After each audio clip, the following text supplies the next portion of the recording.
सिया राम, सिया राम, सिया राम, सिया राम, सिया राम, सिया राम। श्रीमद् वाल्मीकि रामायण के बालकांड का 40वां सर्ग। ब्रह्मा जी का देवताओं को शांत करना और सगर पुत्रों का कपिल जी के रोष से भस्म हो जाना। तदनंतर ब्रह्मा जी ने उन सब लोगों से कहा, देवगण, पृथ्वी जिस लक्ष्मीपति की रानी है वे ही कपिल मुनि का रूप धारण करेंगे और उन्हीं के कोपाग्नि से ये सारे राजकुमार जलकर भस्म हो जाएंगे।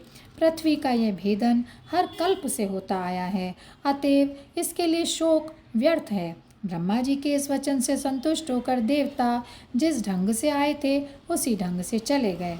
इधर सारी पृथ्वी खोद डालने के बाद भी जब उन्हें अश्व न मिला तो वे खाली हाथ लौटकर अपने पिता से बोले, पिताजी, सारी पृथ्वी खोद डालने के बाद भी हमें ना तो अश्व ही मिला और न ही उसके चुराने वाला। अब हमें क्या करना है, इसे आप ही बताएं। यह सुनकर राजा सगर ने कहा, तुम लोग पुनः जाओ और सारी पृथ्वी विदीर्ण करके अश्व का पता लगाओ। जब अपने पिता की आज्ञा मानकर 60,000 राजकुमार रसातल की ओर बढ़े और रोष में भरकर सारी पृथ्वी खोदने लगे। इसी समय उन्हें भूतल को धारण किए हुए विरूपाक्ष नामक एक दिग्गज दिखाई दिया। श्री राम जिस समय वे महान दिग्गज थककर अपना मस्तक इधर उधर हटाता था उस समय भूकंप होने लगता था। अब उस दिग्गज का सम्मान करते हुए वे फिर अपने काम में लग गए। इस तरह पूर्व दिशा का भेदन करने के बाद जब वे दक्षिण दिशा की भूमि खोदने लगे तो उन्हें पुनः एक महान दिग्गज दिखाई पड़ा। उसका नाम महापद्म था तथा सगर पुत्रों ने उसकी भी परिक्रमा करके पश्चिम दिशा की भूमि खोदने लगे। यहाँ उन्हें सोमनस नामक दिग्गज के दर्शन हुए।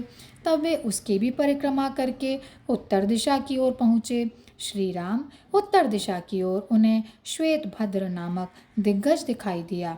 उसका भी कुशल समाचार पूछकर वे सब पूर्वोत्तर दिशा में गए और रोषपूर्वक वहाँ भी पृथ्वी खोदनी शुरू कर दी। इस प्रकार उन्होंने वासुदेव स्वरूप भगवान कपिल को देखा। राजा सगर के यज्ञ का घोड़ा भी वहीं चरता हुआ दिखाई पड़ा।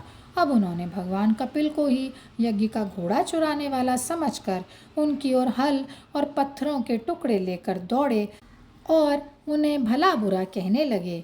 यह देखकर कपिल मुनि क्रोध से भर उठे और उनके मुंह से एक हुंकार निकल पड़ा और फिर उस हुंकार ने देखते ही देखते राजा सगर के पुत्रों को जलाकर राख कर दिया।